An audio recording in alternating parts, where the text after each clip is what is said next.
Good morning बच्चों। आज ये जो वर्कशीट हम करने वाले हैं ये वर्कशीट नंबर 63 है। ये आपकी 9th क्लास की हिंदी मीडियम की साइंस की वर्कशीट है और आज डेट है 4 दिसंबर। तो ये भी आपके लेसन नंबर 4 से ली गई है, परमाणु की संरचना। और इसके आज मेन टॉपिक है परमाणु संख्या एवं द्रव्यमान संख्या। तो ज्ञान भाई अपनी सिस्टर जिज्ञासा से पूछता है, जिज्ञासा दीदी परमाणु संख्या और परमाणु द्रव्यमान संख्या क्या होती हैं? तो जो उसकी सिस्टर है जिज्ञासा वो बताती है, ज्ञान हम जानते हैं कि परमाणु परमाणु कणों से बना होता है। आपको ये आप पढ़ चुके हो अच्छे से कि जो परमाणु है बोर के मॉडल के अकॉर्डिंग उसमें क्या होता है कि नाभिक होता है। नाभिक के बाहर जो है काफ़ी सारे क्या होते हैं KLMN शेल होते हैं, KLMN 4 शेल होते हैं। और इसके जो नाभिक है इसमें प्रोटॉन और न्यूट्रॉन होते हैं नाभिक के अंदर, और बाहर इलेक्ट्रॉन मूव करते हैं, घूमते हैं। तो जो प्रोटॉन है उस पर प्लस चार्ज होता है। प्रोटॉन और न्यूट्रॉन न्यूक्लियस या नाभिक के अंदर रहता है, ठीक है, और इलेक्ट्रॉन बाहर मूव करते हैं। और इसमें ये चीज़ ध्यान रखने वाली है कि जो प्रोटॉन है उस पर प्लस चार्ज होता है, मतलब वो धनात्मक होता है, और जो इलेक्ट्रॉन है उस पर नेगेटिव चार्ज होता है, वो ऋणात्मक होता है। और न्यूट्रॉन जो है वो न्यूट्रल होता है, मतलब कि उस पर कोई भी चार्ज नहीं होता, ना प्लस ना ही माइनस। अब है देखो आगे देखो, कणों से बना होता है। प्रोटॉन की खोज किसने की थी? ई गोल्डस्टीन ने। तो ये ध्यान रखना है, 1 मार्क में आ सकता है। प्रोटॉन की खोज किसने की? ई गोल्डस्टीन ने। इलेक्ट्रॉन की जे टॉमसन ने। और न्यूट्रॉन की खोज जे चैडविक ने की, है ना, के नाम के वैज्ञानिक ने की थी। तो तीनों वैज्ञानिक के नाम याद रखना, यहाँ पर दिए हुए हैं। परमाणु के नाभिक में प्रोटॉन और न्यूट्रॉन विद्यमान होते हैं। ये अभी मैंने बताया ना, ये नाभिक है, इसमें ये दोनों विद्यमान होते हैं, रहते हैं, मीन्स होते हैं। और इलेक्ट्रॉन अपने कक्ष में नाभिक के चारों ओर घूमते रहते हैं, जैसे ये घूम रहे हैं, यहाँ भी इलेक्ट्रॉन है, यहाँ भी इलेक्ट्रॉन है। किसी परमाणु के नाभिक में उपस्थित प्रोटॉनों की कुल संख्या, अगर किसी नाभिक में जितने प्रोटॉन हैं उनकी कुल संख्या परमाणु संख्या कहलाती है या एटॉमिक नंबर कहलाती है। मतलब अगर हम कहते हैं कि किसी एलिमेंट का एटॉमिक नंबर 8 है, जैसे ऑक्सीजन का होता है, तो ऑक्सीजन में 8 क्या है? 8 एटॉमिक नंबर है। तो इसका मतलब उसके नाभिक में कितने वो प्रोटॉन है? 8। तो 8 प्रोटॉन है, इसलिए उसकी परमाणु संख्या 8 है। और इसे किससे लिखते हैं? जेड। जेड से दर्शाया जाता है किसी भी परमाणु में इलेक्ट्रॉन की संख्या, किसी भी परमाणु में इलेक्ट्रॉन की संख्या उसमें उपस्थित परमाणुओं की कुल संख्या के बराबर होती है। मतलब क्या है कि जितने नंबर ऑफ प्रोटॉन होंगे उतने ही नंबर ऑफ इलेक्ट्रॉन्स होंगे। मतलब नंबर ऑफ प्रोटॉन बराबर होते हैं नंबर ऑफ इलेक्ट्रॉन्स के। अगर अभी मैंने बोला ना, जैसे ऑक्सीजन का एग्जांपल दिया कि उसमें नंबर ऑफ प्रोटॉन 8 है, इसलिए वो एटॉमिक नंबर उसका 8 है। तो उसमें इलेक्ट्रॉन्स भी कितने हैं? 8 बराबर होते हैं, ठीक है। किसी परमाणु के नाभिक में उपस्थित प्रोटॉनों की कुल संख्या परमाणु क्रमांक संख्या कहलाती है। इसे जेड से दर्शाते हैं। और किसी भी परमाणु में इलेक्ट्रॉन की संख्या उसमें उपस्थित प्रोटॉन की कुल संख्या के बराबर होती है, लिखा हुआ है यहाँ पे। इसलिए किसी भी परमाणु पर कुल आवेश 0 होता है। तो जो परमाणु इसीलिए क्या है, किसी भी परमाणु पर कुल आवेश क्या होता है? 0। लेकिन जब कोई परमाणु इलेक्ट्रॉन लेता या देता है तब यह क्या हो जाता है? असंतुलित। असंतुलित हो आवेशित प्लस या माइनस, जो हमने लास्ट वर्कशीट में किए थे ना, +1 -1 या जो भी आवेश उस पर लग रहे थे, हो जाता है और आयन का निर्माण करता है। तो इसमें देख लेते हैं आगे क्या दे रखा है। इसमें वर्ड दे रखा है द्रव्यमान संख्या। द्रव्यमान संख्या क्या होती है? प्रोटॉन का एक प्रोटॉन का द्रव्यमान एक इकाई कितनी है? 1 यूनिफाइड मास, और आवेश +1 लिया जाता है। 1 न्यूट्रॉन का द्रव्यमान भी 1 इकाई 1 यूनिफाइड मास, लेकिन आवेश 0 लिया जाता है, ठीक है। एक इलेक्ट्रॉन का द्रव्यमान नगण्य और आवेश -1 लिया जाता है। मतलब प्रोटॉन पे आवेश प्लस होता है, न्यूट्रॉन पे 0 होता है, और जो इलेक्ट्रॉन है उसका द्रव्यमान नगण्य मीन्स नेग्लिजिबल माना जाता है, और उस पर कौन सा वो होता है? आवेश माइनस। फिर है न्यूट्रॉन और प्रोटॉन परमाणु के नाभिक में स्थित होते हैं। अभी मैंने आपको बताया था ना, परमाणु का नाभिक था, इसमें प्रोटॉन था और न्यूट्रॉन था। तो न्यूट्रॉन और प्रोटॉन परमाणु के नाभिक में स्थित होते हैं, इसलिए उन्हें क्या बोलते हैं, न्यूक्लियॉन भी कहते हैं। तो याद रखना इसको भी। परमाणु के नाभिक में उपस्थित प्रोटॉन प्लस न्यूट्रॉन की कुल संख्या का योग द्रव्यमान संख्या कहलाती है। ठीक है, प्रोटॉन को जोड़ दो और न्यूट्रॉन को जोड़ दो जो नाभिक के अंदर है, तो क्या बन जाता है, द्रव्यमान संख्या, एटॉमिक मास। जैसे ऑक्सीजन का एटॉमिक नंबर जो है वो 8 है, तो इसका मतलब उसमें जो प्रोटॉन है वो 8 है। ठीक है, प्रोटॉन 8 है।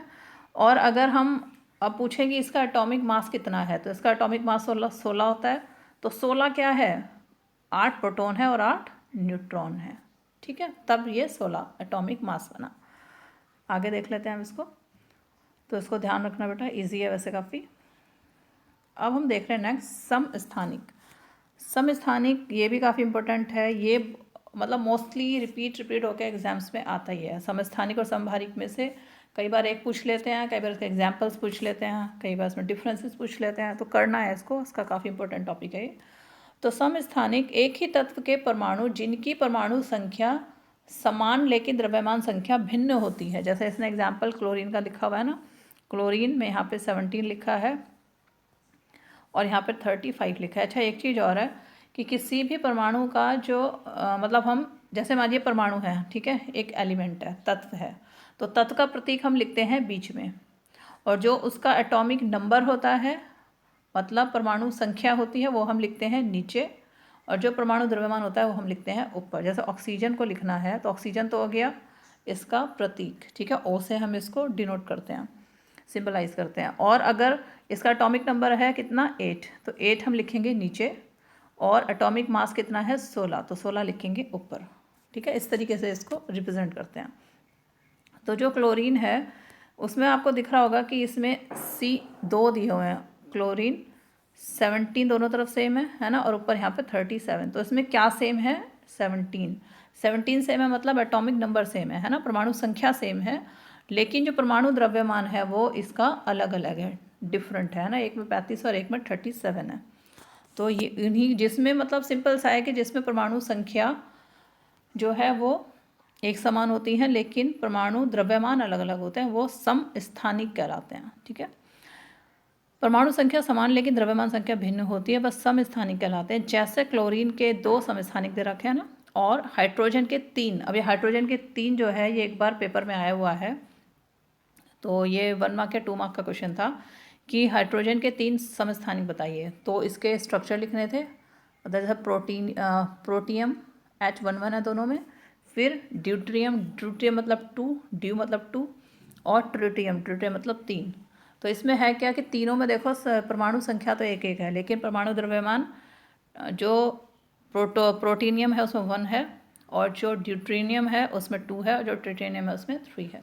तो किसी तत्व का परमाणु द्रव्यमान उसके समस्थानिक की उपलब्धता प्रतिशत के औसत पर आधारित पर लिया जाता है। अब मान लो इसका, अब इसमें 2 द्रव्यमान दे रखे हैं, तो अगर हमें द्रव्यमान क्लोरीन का हमें देखना है तो कैसे निकालेंगे।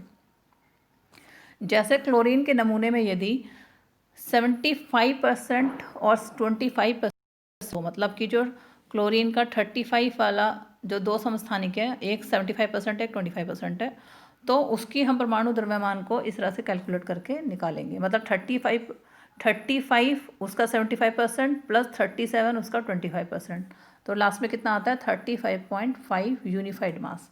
तो हम कह सकते हैं कि जो क्लोरीन है उसका एटॉमिक मास कितना होता है या परमाणु द्रव्यमान कितना होता है 35.5, और यही लिखा जाता है। ठीक है, फिर है समस्थानिक के अनुप्रयोग। ये जो अनुप्रयोग हैं ये भी काफ़ी इंपॉर्टेंट है, ये भी एग्जाम में आ चुके हैं, एक बार 3 मार्क्स में आया था क्वेश्चन ये, तो ये भी काफ़ी इंपॉर्टेंट है, अच्छे से कर लेना। कुछ तत्वों के समस्थानिकों में रेडियोधर्मी गुण होते हैं जिनका कई तरह से प्रयोग किया जाता है। जैसे आयोडीन के समस्थानिक को घेंगे के इलाज में, जो ग्वाइटर हो जाता है ना गले में आयोडीन की कमी से, तो उसके इलाज में इस्तेमाल होता है में, और कोबाल्ट के समस्थानिक का कैंसर के इलाज में। ठीक है, और यूरेनियम के एक समस्थानिक का प्रयोग नाभिकीय ऊर्जा जो न्यूक्लियर रिएक्टर होता है उसमें यंत्रों में ईंधन के रूप में किया जाता है। तो ये 3 समस्थानिकों का अनुप्रयोग दे रखे हैं, इसको याद कर लेना। फिर है समभारिक। समभारिक क्या होते हैं? वे तत्व जिनकी परमाणु संख्या भिन्न लेकिन द्रव्यमान संख्या समान होती है। अब ये कहना क्या चाह रहा है? अभी हमने ऊपर देखा था कि उसमें क्या था कि जो इसकी परमाणु द्रव्यमान था वो अलग अलग था, परमाणु संख्या सेम थी। इसमें क्या है कि जो परमाणु मतलब जिसकी परमाणु संख्या जो है वो डिफरेंट होगी और परमाणु द्रव्यमान जो है उसका वो सेम होगा।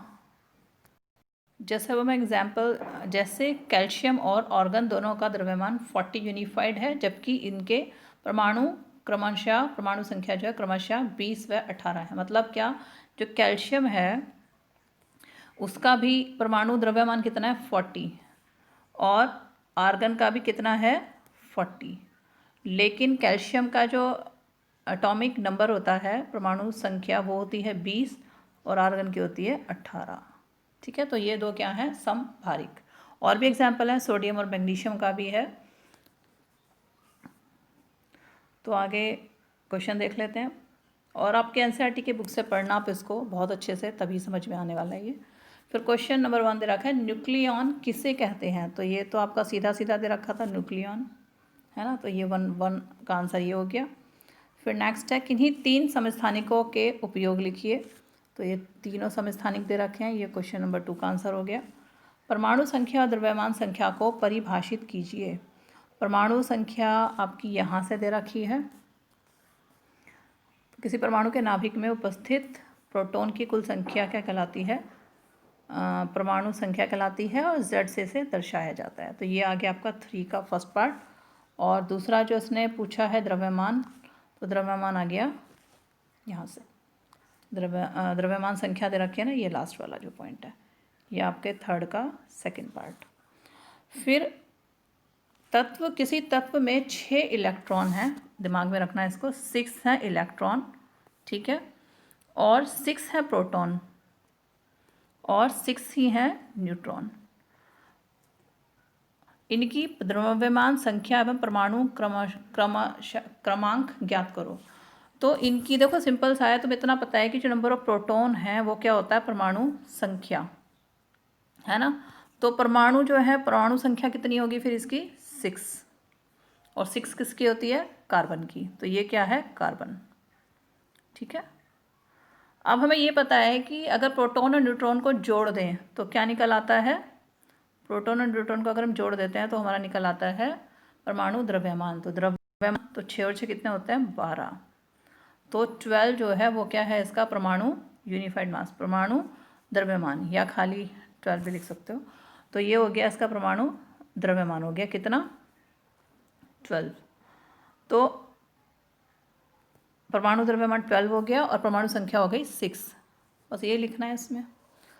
और आपको पता ही है कि नंबर ऑफ प्रोटॉन जो है वो बराबर होते हैं नंबर ऑफ इलेक्ट्रॉन के। फिर इसमें दे रखा है क्वेश्चन नंबर 5, 1 से 18 परमाणु संख्या तक तत्वों के नाम, प्रतीक और संयोजकता लिखिए। तो ये आपकी एनसीईआरटी की बुक में दिया हुआ है, तो उसको आपको वहीं से लिखना है। देखो ये आपकी एनसीईआरटी की बुक पेज नंबर 58 या 59 के आसपास में दिया हुआ था। तो ये एनसीईआरटी की बुक से करना, इसमें पूरी टेबल दी हुई है, अच्छे से इस टेबल को लिख लेना, इसमें तीनों चारों चीज़ें दी हुई हैं। ठीक है, उसके बाद ये तो खैर पूरा करके दे रखा है, इसको यहाँ पे 1 to 10 है ये, वैसे एनसीईआरटी की बुक से लिखोगे तो बेटर है। और ये आ गए नीचे के 18 तक, ये आपके सिलेबस में 18 तक ये दिए हुए हैं। तो बेटा होपफुली ये आपको समझ में आ गया होगा और काफ़ी इजी है ये भी। तो एक बार इसको लेके ज़रूर अपनी एनसीईआरटी की बुक से और सपोर्ट मटेरियल से पढ़ना पूरे चैप्टर को अच्छे से, तो ये आपको अच्छे से और भी समझ में आ जाएगा। तो थैंक यू बेटा।